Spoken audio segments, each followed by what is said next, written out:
Welcome to ACDC Econ. My name is Maddie, and today I'm going to be teaching you economics. Assume the United States is operating on long-term equilibrium. Draw a correctly labeled graph of aggregate supply, short run and long run, and aggregate demand. Don't forget to label. This is what a long-term equilibrium graph looks like.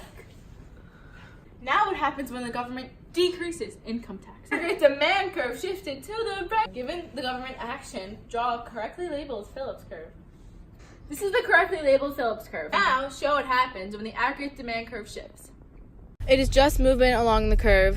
Suppose there's an increase in oil. What happens to the Phillips curve? It shifts to the right. Assume that the United States is currently in a recession. Draw the aggregate demand curve to represent this. This is what your graph should look like. Assume the United States enforces an expansionary policy. Identify one of the open market operations that the government would use. The answer could be increases in government spending, decrease in tax rate, or increase in transfers.